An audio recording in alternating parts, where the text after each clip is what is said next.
He divorced me at 50 and moved his new wife into our house. He told me I was too old, too boring, that after 25 years he needed someone livelier. Then he handed me divorce papers, married his mistress, and moved her into the house I paid for. They thought I'd walk away quietly, that I'd just fade into the background like an old photograph nobody looks at anymore. But they forgot one thing. The house was never just his, and I still had the deed. Before I begin, I just want to say thank you for taking the time to hear my story. If you're comfortable, let me know where you're listening from and what time it is where you are. I read every comment, even at my age. It helps me know I'm not just talking to the wind. I was 50 years old when Greg told me he wanted a divorce. We were sitting at the same kitchen table where I used to pack his lunches every morning for 27 years. The same table where I balanced our bills when money was tight, where I helped our son Darius with his homework until midnight. Greg couldn't even look me in the eye. Just stared at the steam rising from his coffee like it held all the answers he couldn't find in my face. Ella, he said, I think we've outgrown each other. Outgrown? Like I was an old coat he didn't want to wear anymore. Like all those years meant nothing more than fabric wearing thin at the elbows. We'd been married 27 years. 27 years of my life, given freely, lovingly, without question. I gave up my promotion at the bank when Darius was born because Greg's hours at the firm were unstable and someone had to be home. Someone had to make sure our baby was fed, bathed, loved. That someone was always me. I ran that house like clockwork. Every meal cooked from scratch, every bill paid on time, every corner dusted. I took care of his sick mother for nearly 2 years without a single complaint. Changed her bedsheets when she couldn't get up, fed her soup when her hand shook too much to hold the spoon. And where was Greg? Working late, always working late. I didn't ask for the world. Just a little respect. A little loyalty. A partner who saw me as more than the woman who kept his life running smooth while he chased success. Instead, I got divorce papers on a Tuesday morning and silence by Wednesday afternoon. By the end of the month, he'd moved out. Said he needed space to think, to breathe, to find himself. I found out later he didn't move into an apartment or a hotel like he told me. He moved straight in with her. Bridget. The woman he'd introduced to me 2 years ago as a co-worker from accounting who needed mentoring. She was 34 years old. The same age as our son. If you think that's wrong, if you think a man shouldn't trade his wife for someone young enough to be his daughter, write mother in the comments. If you think I'm just bitter, write 1. But be honest with yourself first. Greg didn't even have the decency to keep it quiet. Within weeks, they were posting vacation photos all over social media. Big smiles on beaches I'd never seen, drinking wine in Napa Valley where we'd always planned to go for our 30th anniversary. There they were, living the life we'd saved for, using the airline miles I'd collected, while I sat alone in the home I'd built from nothing. Sitting on furniture I'd picked out, staring at empty chairs that used to hold my family. My son Darius, bless his heart, tried to play neutral. Poor thing was 25, grown but still stuck in the middle of his parents' mess. Mom, he said one evening over coffee, I don't want to take sides. I looked at him with all the love a mother can hold and said quietly, you don't have to, baby. I already know where everyone stands. The truth hung between us like fog. He knew it. I knew it. When your father brings his mistress to Sunday dinner while your mother eats alone, sides have already been taken. Then one morning I got a letter in the mail. Not from Greg, but from Bridget. It was printed on pink stationery, the kind you'd use for a baby shower invitation. Pink. Like she was announcing something joyful instead of twisting the knife deeper. Dear Elaine, it read. Please schedule a time to collect the rest of your belongings. Greg and I are settling in, and we'd prefer to start this new chapter without interruptions. Mornings are best. XO, Bridget Foster. Bridget Foster. She'd taken my name that I'd carried with dignity for nearly 3 decades. Moved into my house that I'd scrubbed and painted and loved into being. And now she had the gall to call me an interruption in my own life. I sat at that kitchen table again, staring at the letter until the words blurred. My tea had gone cold, but I hadn't even noticed. My hands were trembling, but not from sadness. No, this was something else entirely. This was rage, pure and clean, burning through my chest like lightning looking for ground. Would you have felt the same? Tell me in the comments. Have you ever been erased from your own life? That house was mine. We'd bought it together on paper, but I was the one who found it. I was the one who worked double shifts at the bank for 2 years to save the down payment. My name was on the mortgage. My name was on the deed. Greg never bothered to refinance after the divorce.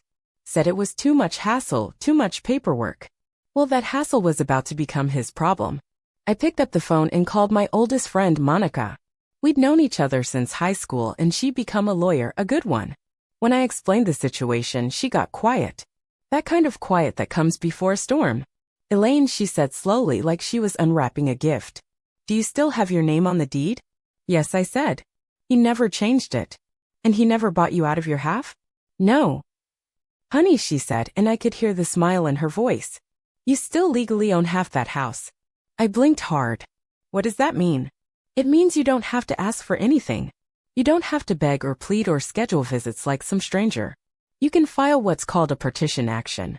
You can force a sale, or you can make them pay you fair market value for your half. Will they have to leave if they can't afford to buy me out?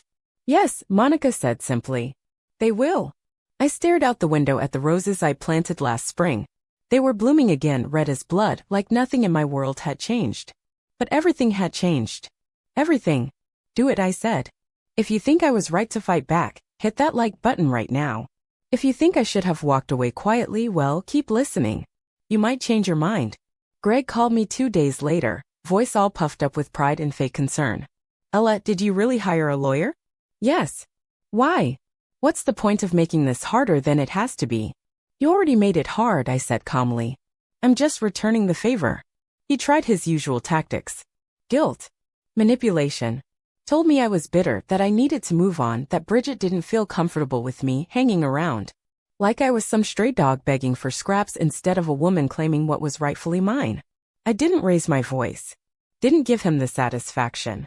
I just said, then maybe she shouldn't be living in a house that still has my name on the title. He hung up on me. But it wasn't over. Not by a long shot. Bridget started her campaign next. Emails dripping with condescension. She said I was embarrassing myself, that I should let younger people be happy. She wrote that Greg deserved a fresh start and I was holding onto a marriage that died years ago. I didn't respond to a single word. Instead, I called Monica and said, let's turn up the heat. We filed the official paperwork. The partition action was clean, airtight, and unshakable. I wasn't making noise. I was making moves. Strategic, legal, devastating moves. Greg didn't see it coming and neither did she. Monica told me to stay quiet, let the court system speak for me. But when I pulled into the driveway that used to be mine and saw Bridget's white BMW parked in my spot, I had to take a moment. Had to breathe deep and remember who I was before they tried to make me small. I wasn't there to start a scene. I was there to collect the last of my things, just like her little pink letter had suggested. Except I didn't knock. I used my key. The one Greg forgot I still had because he never bothered to change the locks. Careless. They were both so careless with things that mattered. Share this story if you know someone who needs to hear it. Someone who thinks they have to disappear just because they've been discarded. I opened the door and walked into my own living room. The couch was the same, but everything else felt wrong. The walls were now some pale beige that looked like a dental office. My family photos were gone, 3 generations of memories erased, replaced by those generic prints with quotes like, good vibes only, and love wins. The whole place looked like Pinterest had thrown up all over my life. The kitchen was worse. She'd rearranged everything. My spice rack that I'd collected from farmers' markets over the years was gone. The mason jar that once held my grandmother's tea bags now held organic lollipops. Organic lollipops. In my grandmother's jar. Something tightened in my chest. Not sadness, but fire. Pure, righteous fire building in my gut. That's when Bridget came downstairs wearing one of Greg's old t-shirts. The Columbia University shirt I bought him for his 40th birthday. She stopped cold when she saw me. What are you doing here? She snapped. I came to get my things, I said, holding up the email she'd sent me. You're supposed to schedule a time. We have rules now. Boundaries. I walked past her, calm and slow as honey. Well, sweetheart, as long as my name's still on this house, I'll come and go as I please. Her face flushed red. Greg will hear about this. Good, I said. He should have been the one to greet me at the door. I packed quietly. A few boxes of books, some jewelry my mother left me, a shawl I'd knitted during those long nights when Greg was working late. I didn't need to take much. I'd already decided I'd never live in this house again. Not because I couldn't, but because I wouldn't give them the satisfaction of thinking they'd pushed me out. Bridget followed me like a shadow, arms crossed, rolling her eyes every time I touched something. Finally, she muttered under her breath, pathetic. I stopped cold. Excuse me. She straightened her back like she was ready for a fight. You couldn't hold on to your husband, so now you're playing petty games. You're jealous because he wanted someone better. Comment below if you think she crossed a line. Because what I said next came from a place deeper than hurt. I didn't raise my voice. Didn't give her the reaction she wanted. I just looked her in the eye and said, better doesn't last, honey. And I'm not playing games. I'm claiming what's mine. Then I left. Walked out with my boxes and my dignity intact.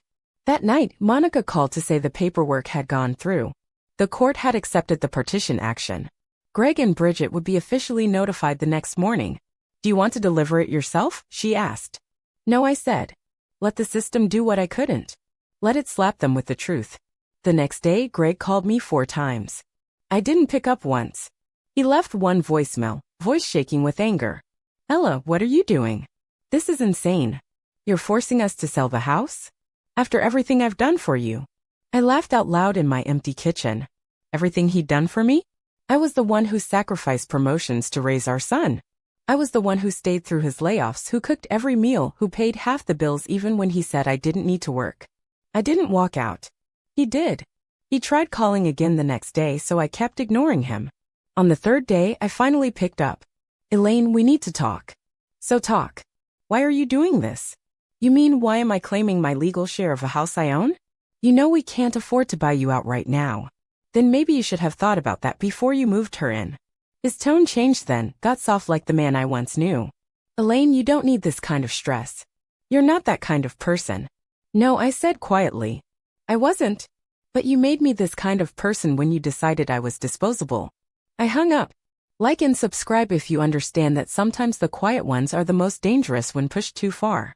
2 days later, Bridget called. Not texted. Called.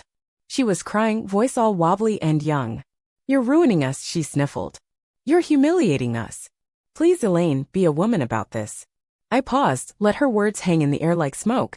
Being a woman means knowing your worth, I said. And I'm done shrinking for either of you. Then I blocked her number. From that point forward, I didn't say another word to either of them. I let Monica do the talking and the paperwork do the cutting. They hired a lawyer, tried to challenge the partition action. It didn't work. The judge looked at the deed, looked at the mortgage papers, and said the magic words that changed everything. Ms. Foster remains a legal co-owner. Unless the parties agree to a private buyout, the property must be sold. Monica smiled at me in court. I didn't smile back. I was watching them, studying their faces as reality set in. They still had a roof over their heads for now. They still had heat and a kitchen and a bed. But now they also had a deadline. 60 days to either buy me out or get out. And we all knew they couldn't afford it. Bridget wasn't working. Greg's salary hadn't changed. And now they had legal fees on top of mortgage payments. Tell me, would you have stopped there? Or would you have seen it through? Comment below and be honest. I drove past the house one morning and saw a for sale by owner sign on the lawn. They were trying to handle it themselves, probably to avoid agent fees. Maybe they thought they could rush a sale, find some sucker to take it off their hands quick. But the market was tough and karma doesn't play favorites. I went home to my small rental, sat at my kitchen table and lit a candle. Not for them. For me. Because this wasn't about destruction. It was about restoration. I was taking back more than money or property. I was taking back my story. They were about to find out what it feels like to be erased from something you thought you owned. Bridget started posting vague quotes on social media. Some women don't know when to let go. Bitterness will rot your soul. Choosing happiness over hatred. The comments from her friends were all hearts and prayer hands, telling her to stay strong. But I wasn't looking for their pity or their prayers. I wasn't interested in their healing energy or their good vibes. This wasn't spiritual warfare. This was legal. Cold, clean, and legal. By week 3, the for sale by owner sign was gone, replaced with the professional realtor sign. I recognized the agent's name. Monica had made a few calls, suggested someone who wouldn't let them sell under market value. We weren't letting them take the easy way out. If they were going to sell my house, it had to be at fair market value. No shady deals to Bridget's cousin. No quick cash sale to one of Greg's golf buddies. This was going to be clean. Which meant they had to work with us. Greg texted me again. This time it wasn't angry or manipulative. It was desperate. We need to talk about staging. The realtor says we need to make repairs. I didn't respond. He tried again. Can you please not make this harder? Bridget's really struggling right now. Struggling? She wasn't struggling when she wore my name and sat at my table and called me pathetic. But I didn't reply. I forwarded it all to Monica, let her handle the details with the realtor. By the time showing started, they were already cracking. Bridget called the listing agent in tears, asking if she could delay visits until they found a new place. The agent politely reminded her this was a court-ordered sale. Not a choice. A requirement. They had to keep that house spotless. Had to smile while strangers walked through rooms where they thought they'd build a life. Had to stand there while potential buyers opened closets and checked water pressure and imagined their own futures in the space. Subscribe to this channel if you believe in justice. If you believe that sometimes life gives you exactly what you deserve. I heard through Darius that Greg was sleeping on the couch some nights. That he and Bridget were fighting constantly about money, about the house, about whose fault it was. He told her, "This is what happens when you poke a bear." But I wasn't a bear. I was the deed. I was the mortgage. I was the 27 years of investment they thought they could just paint over. At week 5, an offer came in. Full asking price, no contingencies. The buyers were a young black couple expecting their first child. They'd fallen in love with the house immediately, saw potential in every room. Monica called me before she told anyone else. They want a fast close. 2 weeks. Perfect, I said. Greg called me 3 times that day. I didn't answer once. I was at my nail appointment getting a shade called New Beginnings. I liked the symbolism better than the color. That evening I listened to his voicemails while sipping tea from my grandmother's china. The cup that Bridget would never touch again. First message, Elaine, come on. This is bigger than us. You don't want to do this. Second message, you're really going to let strangers take our home? Erase everything we built. Third message, I know we ended badly, but this is vindictive. You're not leaving us with anything. Us? They were an us now after destroying a 27-year, us without blinking. They were unified in their loss, bonded by the consequences of their choices. Tell me, was I wrong? Should I have shown mercy? Comment below, but remember, they showed me none. The day of the final walkthrough, Greg and Bridget had to be out of the house for 4 hours while inspectors went through every corner. I know because Monica kept me informed of every detail. They'd requested an extension to clean up, but the buyers had already scheduled movers. There was no more time. No more delays. No more living in my house. When they left that house for the last time, they weren't owners anymore. They were trespassers who'd finally been evicted by their own choices. And me? I was $370,000 richer. Not rich in the way they'd understand. Rich in freedom. Rich in dignity. Rich in the knowledge that I'd stood up for myself when everyone expected me to disappear quietly. Greg showed up at my rental a week later. First time I'd seen him since court. He knocked on my door like he still had the right to my time. I opened it but didn't invite him in. Let him stand on my porch like the stranger he'd become. He looked smaller somehow. Not thinner, just diminished. Like gravity had finally caught up with all his lies. I came to ask you something, he said. I crossed my arms and waited. Can you help us with the deposit on our new place? We're short. The audacity of it hit me like cold water. I stared at him. This man who'd shared my bed for 27 years, who promised to love me in sickness and health, who'd thrown it all away for someone younger. Excuse me. He raised his hands like he was surrendering. I know how it sounds, but we had no idea you'd go this far. We thought. You thought I'd stay quiet, I finished for him. He nodded, looking at his shoes like a scolded child. You've never been the spiteful type. I'm not spiteful, I said clearly. I'm strategic. There's a difference. Hit that like button if you know the difference. If you understand that protecting yourself isn't spite, it's survival. He shifted uncomfortably. Bridget's staying with her sister. I'm at a motel in River Park. I didn't think it would end like this. You ended it, I reminded him. You made your choices. You moved her into my house before the ink on our divorce was dry. He had the nerve to look hurt. We were in love. Love doesn't steal, I said. Love doesn't lie. And love sure doesn't send me letters on pink paper asking me to schedule appointments like I'm the cable guy. His eyes dropped to the floor. He stood there for a moment, this man who used to be my whole world, looking lost and small and exactly like what he was. A man who'd gambled everything on a woman who didn't even know to keep her name off the deed. I'll pay you back, he said quietly. No, I said. You won't. When he left, I didn't close the door right away. I watched him walk to his car, an older model sedan that wasn't as nice as the BMW Bridget drove. Watched him sit there for a moment before driving away. And I smiled. Not from cruelty, but from peace. Share this story with every woman who needs to hear it. Every woman who's been told she's too old, too boring, too anything. Let them know what we're capable of when pushed. That evening, as I sat in my small but mine kitchen, I thought about silence. How I'd used it as a weapon when they expected it to be surrender. How I'd let the legal system say what I couldn't. How sometimes the most powerful thing you can do is nothing at all. Just wait. Just plan.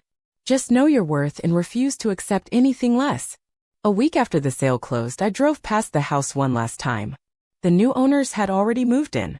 There were children's toys on the lawn and new curtains in the windows. The garden I'd started was thriving under someone else's care. It looked like a home again. A real home, not a stolen one. Monica met me for lunch to celebrate properly. We went to my favorite restaurant, the one Greg always said was too expensive. Ordered whatever we wanted without checking prices. You did what most people only dream of, she said, raising her sweet tea in a toast. You made them feel exactly what they made you feel. Powerless. I clinked my glass against hers, but inside I knew it was more than that. It wasn't just about making them feel powerless. It was about taking my power back. About proving that 50 wasn't too old to start over. That boring wasn't the same as weak. That a woman scorned isn't always loud. Sometimes she's devastatingly quiet. Comment, mother, if you understand. Comment 1 if you still think I went too far. But either way, subscribe to this channel because women like me, we have stories that deserve to be heard. Darius called me the next evening. His voice was careful, like he was walking on glass. Mom, Dad's not doing great. I stayed silent, stirring my tea. He's staying with a friend for now. Said something about his credit being shot. Bridget's blaming him for everything. She should, I said simply. He let her play queen in a castle that wasn't his to give. Darius sighed heavy. I don't want to take sides, Mom. Baby, I said gently, you already did. When you stayed quiet while they disrespected me. When you came to dinner at that house while I ate alone. You took a side. He was quiet for a long moment. Then barely a whisper, I'm sorry. I know you are, I said. And I forgive you. But forgiveness doesn't mean forgetting. You remember that when you have a family of your own. You remember what happens when you stay silent while someone you love gets erased. That week, I got another email from Bridget. My finger hovered over the delete button, but curiosity won. It started with fake politeness, dripping with desperation. Elaine, I know we've had our differences. She went on about how they were struggling to find a place, how hard the market was, how unfair life had been. Then came the real reason for her message. She asked if I'd be willing to loan them part of the money from the house sale. To help them get back on their feet. And then the line that made me laugh out loud. After all, it's not like you need it as much as we do. The audacity. The sheer, breathtaking audacity of this woman who'd stolen my husband, lived in my house, taken my name, and called me pathetic. Now she wanted my money too. I didn't reply. Didn't engage. Didn't give her the satisfaction of knowing she'd gotten under my skin. I just hit delete and poured myself another cup of tea. Let me know in the comments, would you have responded? Or was silence the best answer? Monica told me later they'd ended up in a rental on the outskirts of town. A downgrade in every sense. 2 bedrooms, thin walls, and a view of the parking lot instead of my roses. Poetic, she said. They treated you like a downgrade, and look where it got them.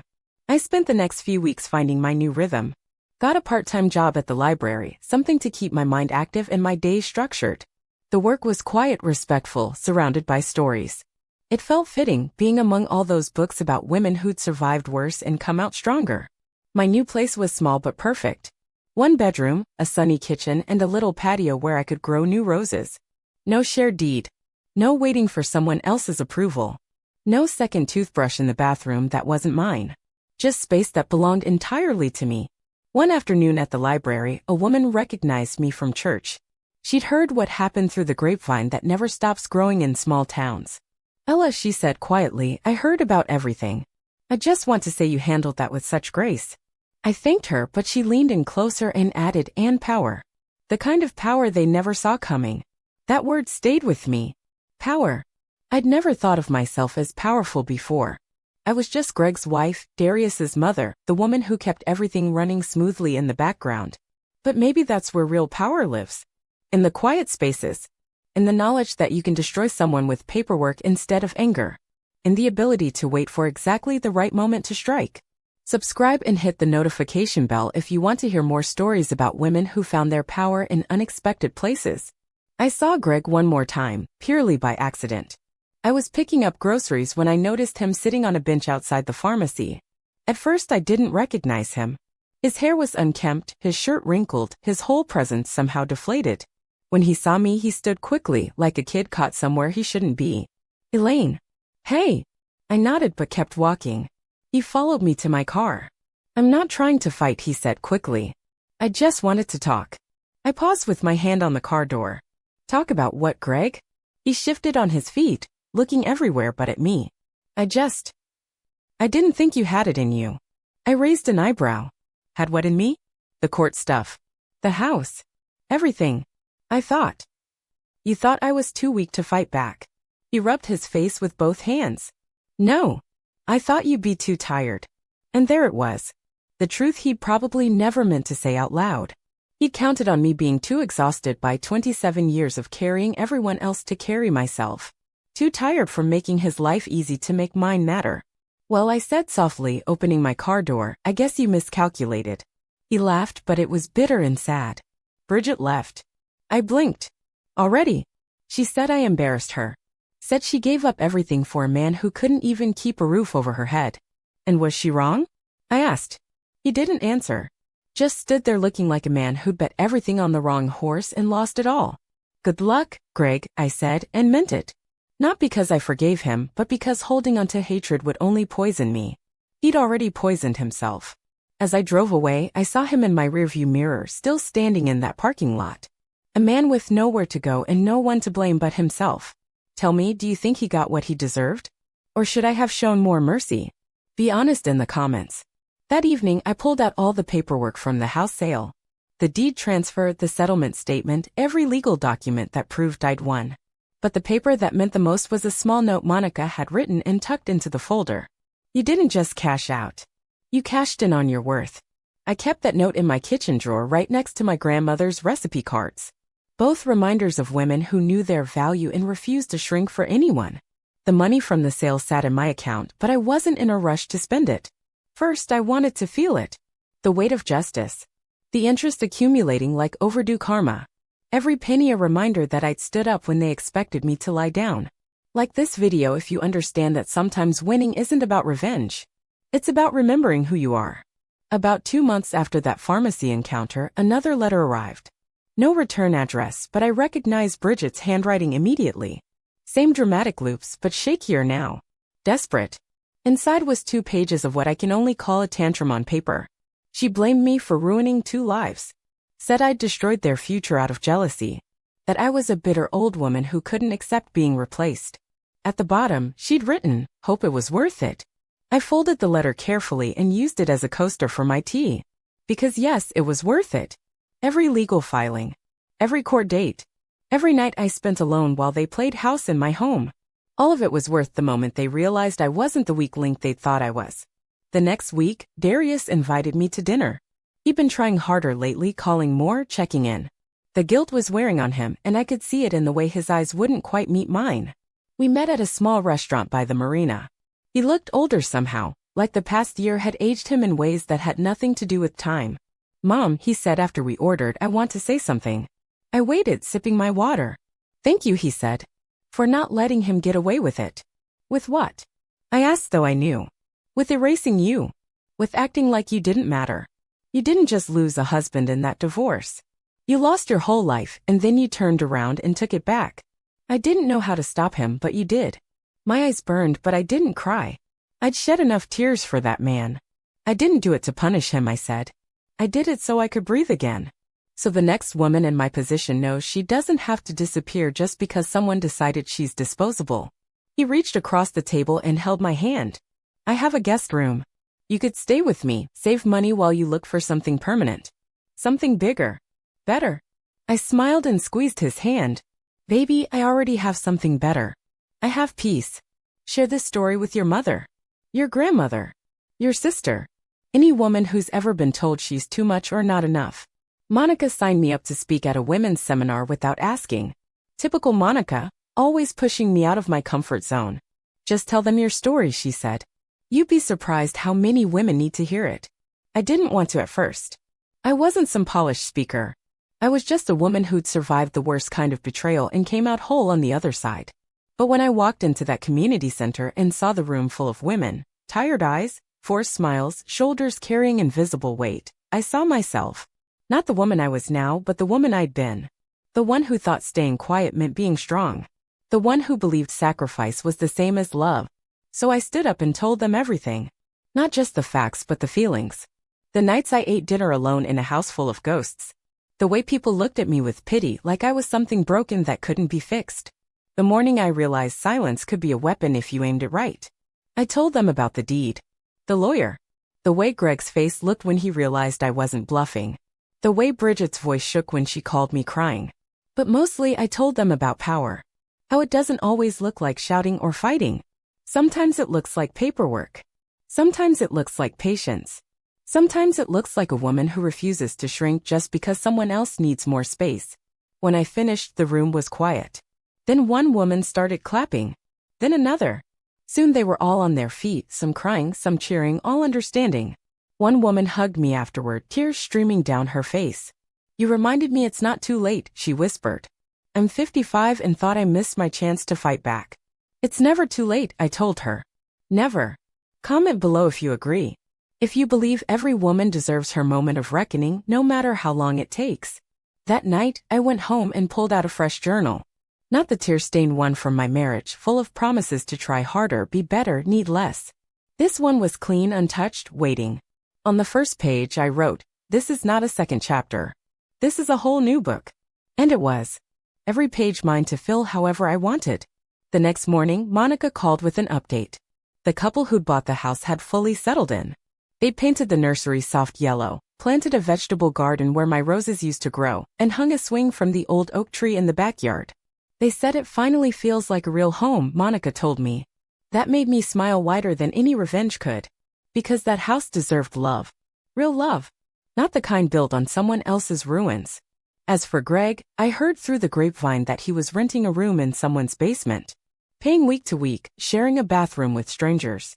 From master bedroom to basement, sometimes life writes its own poetry. Bridget disappeared entirely. Some said she went back to Ohio to live with family. Others said she was working retail, telling anyone who'd listen about the big house she used to live in. I didn't know which was true and I didn't care. The day they decided I was disposable, they became irrelevant to my story. Subscribe to hear more stories about women who refused to be erased. Who fought back with dignity instead of drama. Now I sit in my little kitchen with its sunny window and herbs growing on the sill. I drink my tea from my grandmother's china, the set Bridget will never touch. My name is on everything here, the lease, the utilities, the library card in my wallet. All mine, earned honestly, kept proudly. Monica bought me a mug for my birthday. It says, unbothered and paid in gold letters. I laughed when I unwrapped it, but she was serious. You earned every penny, she said. And every moment of peace. I use that mug every morning, filling it with coffee I can afford because I stood up for what was mine. I don't think about what I lost anymore. I think about what I reclaimed. My dignity. My worth. My voice. My goddamn name. And I did it all without raising my voice once. Without throwing a single dish or keying a single car. Because real power doesn't need volume. It just needs paperwork and patience. Tell me in the comments, have you ever been underestimated? Have you ever been dismissed as too old, too quiet, too anything? Let me know where you're listening from. I want to know who's out there hearing my story, maybe seeing themselves in it. Some people think stories like mine end with the sale of the house. The check clears, the villains scatter, and the heroine rides off into the sunset. But life keeps going. And sometimes the best part comes after everyone thinks the show is over. After Greg and Bridget vanished from my life, him to his basement rental, her to wherever women go when their stolen kingdoms crumble, I focused on building something they could never touch again. Myself. I took that money from the house sale, over $370,000 after all the dust settled, and I made a plan. Not a splash out, buy everything plan. A real plan. The kind that ensures you never have to depend on anyone else's promises again.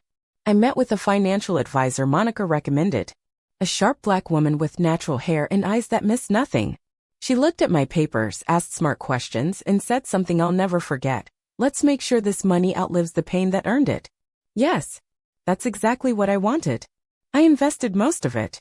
Bought a small condo in my name only. Just one bedroom, but with a view of mountains and morning light that made me feel rich in ways money can't measure. Everything from the doormat to the ceiling fan belonged to me and only me. If you're still listening, hit that subscribe button. Because this story isn't over and neither is yours. Then I did something that surprised everyone, including myself. I disappeared. Not dramatically. Not mysteriously. I just stepped back. Deactivated my social media. Changed churches. Let people wonder where Elaine Foster had gone. Let them gossip about whether I'd lost it or found it. I moved 2 states away to a quiet town in northern New Mexico. Far from the whispers, the pity, the people who still called me Greg's ex-wife, like that was my whole identity. Out here, I'm just Miss Foster. The woman who volunteers at the animal shelter on Tuesdays. Who bakes too much banana bread and shares it with neighbors. Who plants marigolds and sings hymns on her porch and never mentions the war she won with silence. Nobody knows about the pink letter or the court dates or the way Bridget's voice cracked when she begged. And I like it that way. Some victories are better celebrated alone. Every now and then I get emails from back home. Old friends suddenly curious about how I'm doing. Women going through their own battles, asking for advice. Sometimes just gossip dressed up as concern. Once I even got an email from Greg. The subject line said simply, "I'm sorry." I deleted it without reading.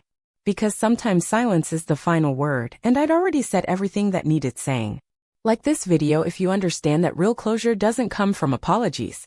It comes from moving on so completely that the apology becomes irrelevant.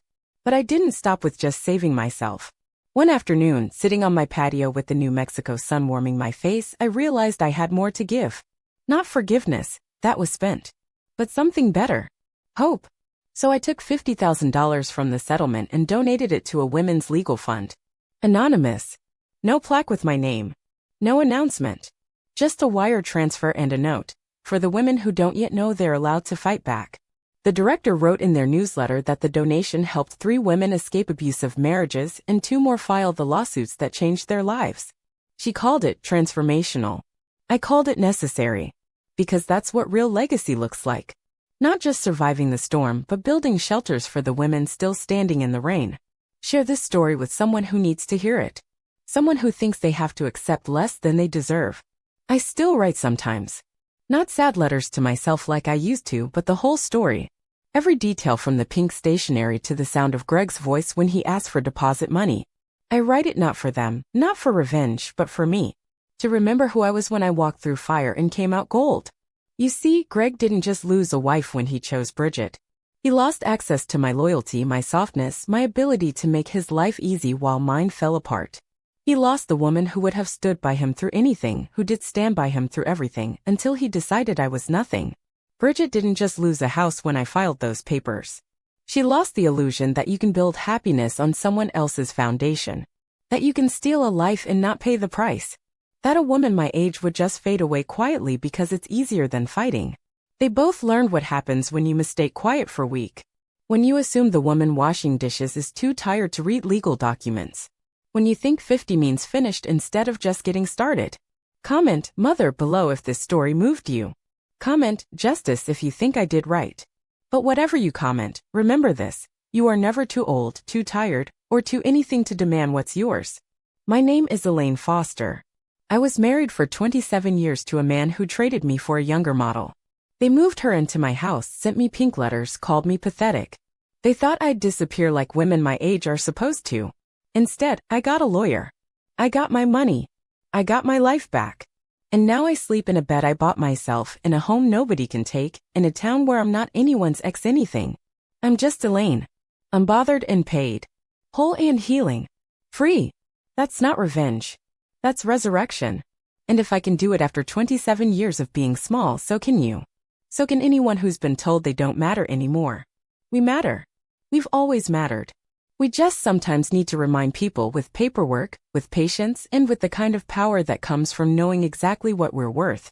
Subscribe for more stories about women who refuse to shrink. Who fought back with dignity and won with grace. Who proved that the best revenge isn't living well, it's living free. This is my truth. This is my story. And now it's yours too. Where are you listening from? What time is it there? Let me know in the comments. Because women like us were everywhere. In every time zone. In every small town and big city. Quietly planning our resurrections. And we're not going anywhere. Not anymore.